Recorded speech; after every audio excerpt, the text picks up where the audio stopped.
Marami po sa atin ang naniniwala sa kasabihang work smart, not work hard. Ang ibig sabihin po, kung may mas madaling paraan at mas mabilis na proseso, bakit pa natin pahihirapan yung sarili natin? At ito yung sinasabi ng marami na pagiging praktikal sa buhay. Work smart, not work hard.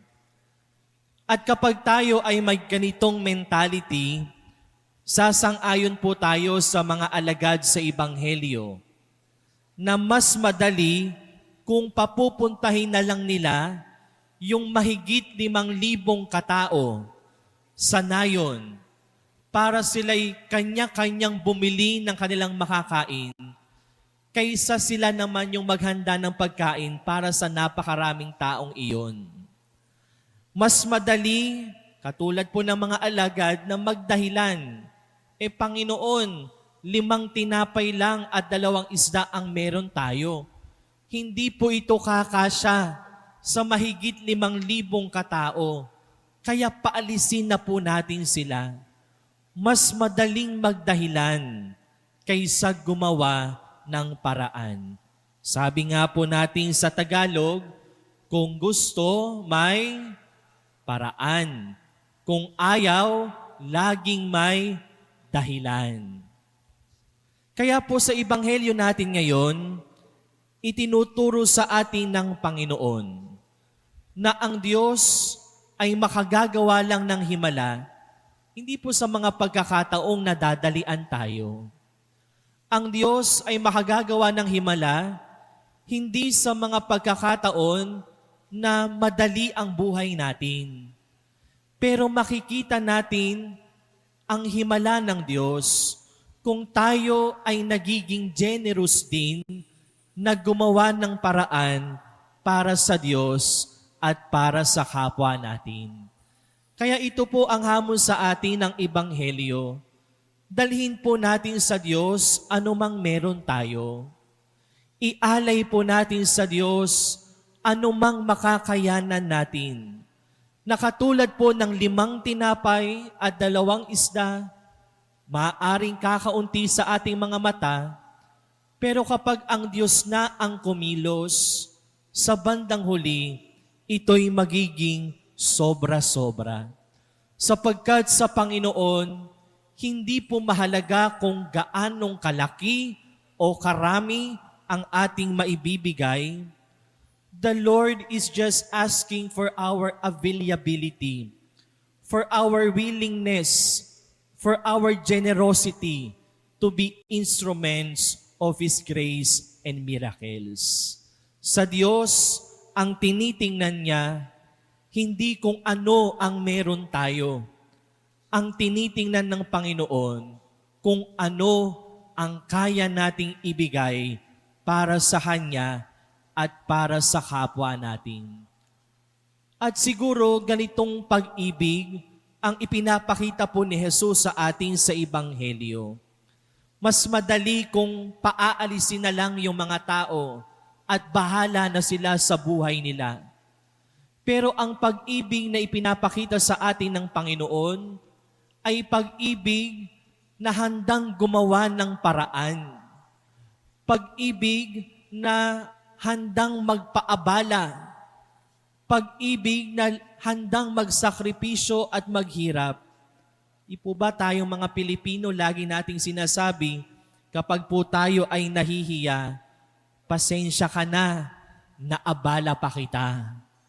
Pasensya ka na, nakaabala pa ako sa ginagawa mo.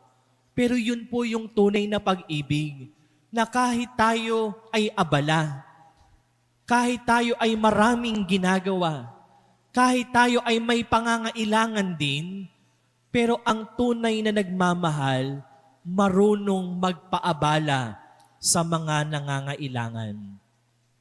Naalala ko po dito yung mga magulang na nag-aalaga po ng mga bagong silang na sanggol. Dahil ang mga bagong silang na sanggol, gumigising po sila at umiiyak kahit po 10 oras ng gabi.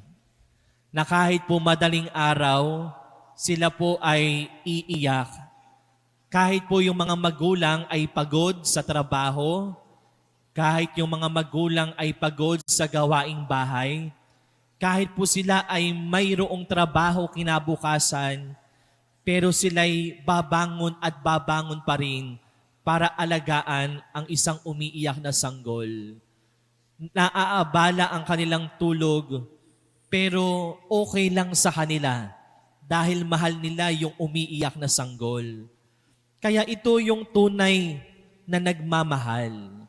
Laging naghahanap ng paraan kahit mahirapan at kahit maabala. Kaya po ang tanong po sa atin mga kapatid ay, ano po yung nagiging reaksyon natin kapag po may biglang nanghihingi sa atin ng tulong?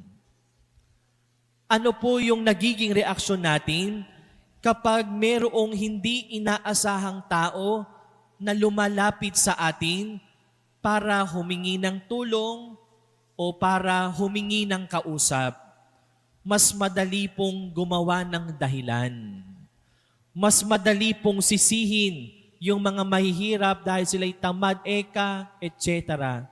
Mas madaling magbulag-bulagan, magbingi-bingihan sa kapwa. Pero tandaan po natin mga kapatid, na nangyayari ang himala ng Diyos kapag tayo ay nagiging generous, hindi magdahilan, kundi gumawa ng paraan para sa Diyos at sa kapwa natin. Pangalawa, mga kapatid, sa mga pagbasa po natin ngayong linggo, pinapalutang po sa atin ng simbahan ang providence o pagkalinga ng Panginoon. Naniniwala po tayo na sino mang nangangailangan, nalulungkot, naghihirap, basta lumapit lang sa Panginoon at hindi tayo pababayaan sapagkat ang Diyos ay laging gumagawa ng paraan para po sa ating kapakanan. Pero kung marirealize lang po natin mga kapatid, kung gaano po tayo nagiging suwail sa Diyos, kung gaano tayo nagiging makasalanan sa Kanya, kung paano natin ginagamit lang ang Diyos kapag tayo ay may problema at nangangailangan, para pong mas madali po sa Panginoon na pabayaan tayo. Parang mas madali para sa Panginoon na magbingi-bingihan sa patong-patong nating panalangin sa Kanya. Pero ano po ang sabi ng Panginoon sa unang pagbasa? Pumarito kayo, kayo'y lumapit sa akin, at ako'y pakinggan. Ako may gagawa ng walang hanggang tipan, at ipapalasap ko sa inyo ang pagpapalang ipinangako ko kay David. So ito po ang pangako ng Diyos para sa ating lahat, na kahit anuman ang ating nagawa, basta lumapit lang tayo sa Panginoon, hindi tayo matitiis ng Diyos. Dahil ang pag-ibig niya sa atin ay laging sapat o sobra-sobra na hindi ito mauubos kailanman. At tayo, mga Kristiyano, mahalaga po na ma-experience po natin yung providence at generosity po ng Diyos para tayo din maging generous para sa iba. Para tayo din gumawa ng paraan para tumulong sa iba. Bakit po? Sapagkat katulad po ng mga alagad sa Ebanghelyo, hindi tayo nakakatulong ng mahusay sa iba kasi pinapangunahan po natin ng reklamo. Hindi po tayo nakakatulong sa iba kasi ang nakikita lang natin yung kulang sa buhay natin na akala natin wala tayong maibibigay. Na sinasabi natin, kung ako nga kinakapos, tutulong pa ako sa iba. Kung ako nga nangangailangan din, tutulong pa ako sa nangangailangan din. Pare-parehas naman tayong nangangailangan. Pero mga kapatid, balik-balikan po natin yung providence ng Panginoon sa atin. Na kahit may mga bagay na wala sa atin, kahit may mga unanswered prayers tayo, kahit may mga bagay na gusto natin pero hindi ibinibigay sa atin ng Panginoon, tandaan po natin, kailanman hindi tayo iniiwanang walang-wala ng Diyos. So we learn to count our blessings every day, even the smallest blessings in our lives, so we may see what we can offer to the Lord. Walang maliit at walang kakaunti sa mabuting Diyos natin. Panghuli po, mga kapatid, kapag po tayo ay nahihirapan na sa buhay o kapag tayo ay nakakakita ng ibang taong labis ang paghihirap sa buhay, marami ang pinipiling isisi ang lahat sa Panginoon. Bakit tayo nahihirapan kung mabuti ang Diyos?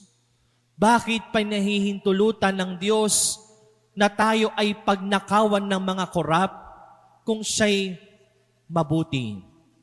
Bakit marami ang binabaha, marami ang pinapatay, at walang ginagawa ang Diyos? Madali pong isisi ang lahat sa Panginoon. Pero ang tanong sa atin ay, tayo po ba? Meron ba tayong nagawa para bawasan ang paghihirap ng kapwa natin? O minsan, isinisisi po natin ang lahat sa gobyerno. Pero tayo po ba? Pumipili ba tayo ng mga tamang mamumuno sa atin? Kaya po ngayong linggo, sana po makita natin na tayo po ay may magagawa kung pipiliin lang po natin. Tayo po ay may maibibigay kung gagawa lang po tayo ng paraan. Sabi nga po ni San Pablo sa ikalawang pagbasa, na ang lahat ng paghihirap, kapighatian, gutom, kahubaran, panganib, ang lahat ng ito'y mapagtatagumpayan natin sa pamamagitan niya na nagmamahal sa atin. So yung pag-ibig ng Diyos, mga kapatid, hindi lang po ito ideya o salita, sapagkat ito'y nagkatawang tao na sa Panginoong Hesukristo. Pero sana po, hayaan naman po natin ng Diyos na sa pamamagitan natin, magkatawang tao din sa atin ang pag-ibig ng Diyos. Sana po mga kapatid, sa pamamagitan natin, gaano man tayo makasalanan, gaano man tayo karupok, gaano man ang ating kakulangan, hayaan po natin na sa pamamagitan natin, makita, mahawakan, maramdaman ng kapwa natin ang pag-ibig ng Diyos. Pag-ibig na gumagawa ng paraan kaysa magdahilan. Pag-ibig na marunong magpaabala. Pag-ibig na nagiging himala ng Diyos sapagkat tayo'y nagiging bukas loob sa Diyos at sa kapwa. Amen.